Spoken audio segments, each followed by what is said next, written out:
പരിശുദ്ധ പരമ ദിവ്യകാരുണ്യത്തിന് എന്നേരവും ആരാധനയും സ്തുതിയും പുകഴ്ചയും ഉണ്ടായിരിക്കട്ടെ. പരിശുദ്ധ പരമ ദിവ്യകാരുണ്യത്തിന് എന്നേരവും ആരാധനയും സ്തുതിയും പുകഴ്ചയും ഉണ്ടായിരിക്കട്ടെ. പരിശുദ്ധ പരമ ദിവ്യകാരുണ്യത്തിന് എന്നേരവും ആരാധനയും സ്തുതിയും പുകഴ്ചയും ഉണ്ടായിരിക്കട്ടെ. പുതിയ വീഞ്ഞിന് പുതിയ തോൽക്കുടങ്ങൾ വേണം. വചനത്തിൻ്റെ ഓർമ്മപ്പെടുത്തലാണ്. കർത്താവാകുന്ന പുതുവീഞ്ഞ് നുരഞ്ഞു പൊന്തുമ്പോൾ ആ കർത്താവിനെ ഉള്ളിൽ സ്വീകരിക്കണമെങ്കിൽ നമ്മുടെ പഴയ പിഞ്ഞിത്തുടങ്ങിയ തോൽക്കുടങ്ങളാകുന്ന ജീവിതങ്ങൾക്ക് അതിനെ കണ്ടെയ്ൻ ചെയ്യാൻ പറ്റിയെന്ന് വരില്ല. അതുകൊണ്ട് പുതുക്കപ്പെടണം. എല്ലാ ദിവസങ്ങളിലും പുതുക്കപ്പെടണം. കാരണം കർത്താവ് വചനത്തിൽ പറയുന്നുണ്ട്, കർത്താവ് തൻ്റെ സ്നേഹം എല്ലാ ദിവസവും പുതുക്കുന്നു, നവീകരിക്കുന്നു, പുതിയതാക്കുന്നു. അങ്ങനെ എല്ലാ ദിവസവും എനിക്ക് വേണ്ടിയിട്ടുള്ള സ്നേഹം റിന്യൂ ചെയ്യുന്ന, പുതുക്കിക്കൊണ്ടിരിക്കുന്ന കർത്താവിൻ്റെ ആ വിശുദ്ധമായ സ്നേഹമൊന്ന് കണ്ടെയ്ൻ ചെയ്യാൻ, അതിനൊന്ന് സ്വീകരിക്കാൻ, ഉൾക്കൊള്ളാൻ എൻ്റെ പഴയ ജീവിതത്തിന് പറ്റില്ല. അത് പൊട്ടിപ്പോവും. ആ കർത്താവിനെ സ്വീകരിക്കാനായിട്ടുള്ള പുതുക്കം എൻ്റെ ജീവിതത്തിനുണ്ടാവട്ടെ, അതിനായിട്ടുള്ള ഒരുക്കമുണ്ടാവട്ടെ എന്നുള്ള പ്രാർത്ഥനയാണ്. അങ്ങനെ കർത്താവിനെ കിട്ടിക്കഴിയുമ്പോൾ, ഈശോ ഉള്ളിൽ നിറഞ്ഞു കഴിയുമ്പോൾ, പ്രതിവചന സങ്കീർത്തനം പറയണത് പോലെ കർത്താവായ ദൈവം തൻ്റെ ജനത്തിന് സമാധാനമരുളും. കർത്താവായ ദൈവം തൻ്റെ ജനത്തിന് സമാധാനമരുളും. ഈ ഉപവാസത്തിൽ നിന്നും മറ്റ് ആചാരങ്ങളിൽ നിന്നുമൊക്കെ കിട്ടാത്ത വലിയൊരു സന്തോഷം, വലിയൊരു ഉറപ്പ്, വലിയ ധൈര്യം, വലിയ തെളിച്ചം ഈ ഈശോ ഉള്ളിൽ കയറുമ്പോൾ കിട്ടുമെന്ന് പറയണേ. ഈ ആചാരങ്ങളും അനുഷ്ഠാനങ്ങളും ഒക്കെ കർത്താവിനെ ഉള്ളിൽ നിറയ്ക്കാൻ വേണ്ടിയിട്ടാണെന്നേ. അതുകൊണ്ടാണ് ഉപവസിക്കുന്നവർ, നിൻ്റെ ശിഷ്യന്മാർ ഉപവസിക്കാത്തത് എന്തുകൊണ്ടാണെന്ന് കർത്താവിനോട് ചോദിക്കുമ്പോൾ മണവാളൻ അവരുടെ കൂടെ ഉള്ളതുകൊണ്ടാണ്.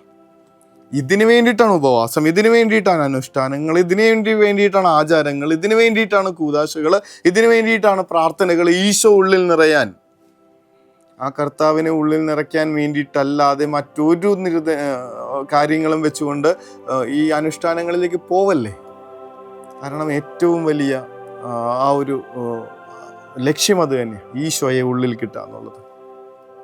ആ തമ്പുരാൻ ഉള്ളിൽ നിറയുമ്പോൾ വചനം പറയും, കർത്താവായ ദൈവം തൻ്റെ ജനത്തിന് സമാധാനമരുള്ളൂ. ഒന്നാമത്തെ വായന ശ്രദ്ധാപൂർവം ഇങ്ങനെ മനസ്സ് തൊട്ട് വായിക്കണം, ജീവിതം ബലപ്പെടും. ആദ്യ വചനം മുതൽ കർത്താവ് ഇപ്രകാരം അരുളി ചെയ്യുന്നു, ദാവീദിൻ്റെ വീണുപോയ കൂടാരത്തെ ഞാൻ ഉയർത്തും, കേടുപാടുകൾ തീർത്ത് വീണ്ടും അതിനെ പഴയ കാലത്തെന്നതുപോലെ പണിതുയർത്തും.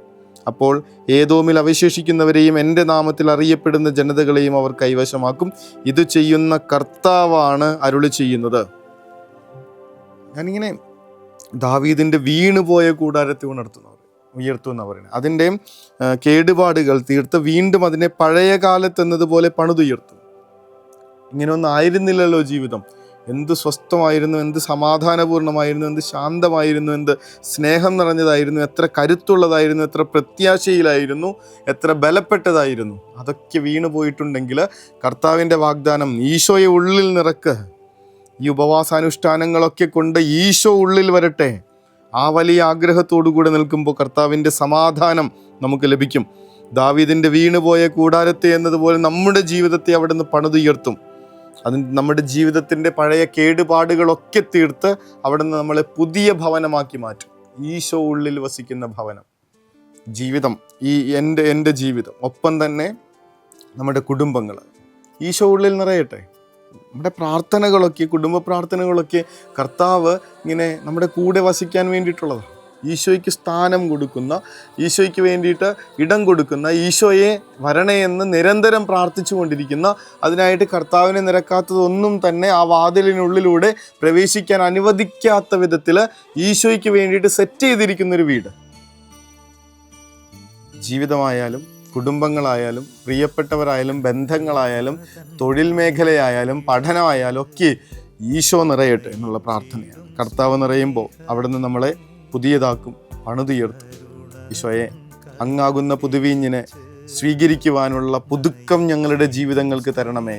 അതിനായി ഞങ്ങളുടെ പഴയകാല ജീവിതത്തിൻ്റെ എല്ലാ കുറവുകളിൽ നിന്നും ഞങ്ങൾക്ക് മോചനം നൽകണമേ എന്ന്, ഞങ്ങളെ പണിതുയർത്താൻ, വിശുദ്ധീകരിക്കാൻ മനസ്സാവണേ എന്ന അപേക്ഷയോടുകൂടെ അവിടുത്തെ ആശീർവാദത്തിനായി പരിശുദ്ധ സ്നേഹമേ, പരിശുദ്ധ പരമദിവ്യകാരുണ്യ കാരുണ്യമേ അനന്ത സ്നേഹമേ പരിശുദ്ധ പരമദിവ്യ കാരുണ്യമേ അനന്ത സ്നേഹമേ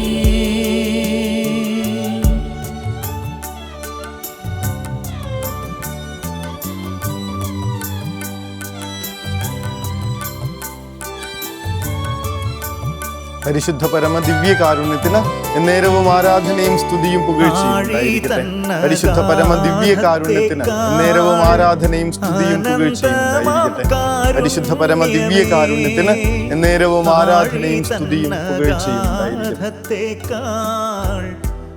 ഈശോ ഉള്ളിൽ നിറയാൻ തക്കവിധമുള്ള തീക്ഷ്ണതയുണ്ടോ നമ്മുടെ ഉപവാസങ്ങൾക്ക്, പ്രാർത്ഥനകൾക്ക്, ആചാരാനുഷ്ഠാനങ്ങൾക്ക്? ആലോചിച്ച് നോക്കേണ്ടതാണ്. കർത്താവിനെ കിട്ടാനും മാത്രമുള്ള തീക്ഷ്ണതയോടെ ആയിരിക്കട്ടെ ഇനിയുള്ള ഓരോ പ്രാർത്ഥനകളും ഓരോ അനുഷ്ഠാനങ്ങളും.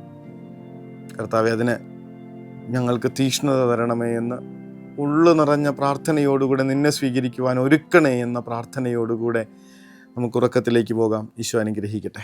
കരുണതൻ കയർ പിടിച്ച് നയിച്ചിടും സ്നേഹമേ ദിവ്യകാരുണ്യ സ്നേഹമേ പരിശുദ്ധ സ്നേഹമേ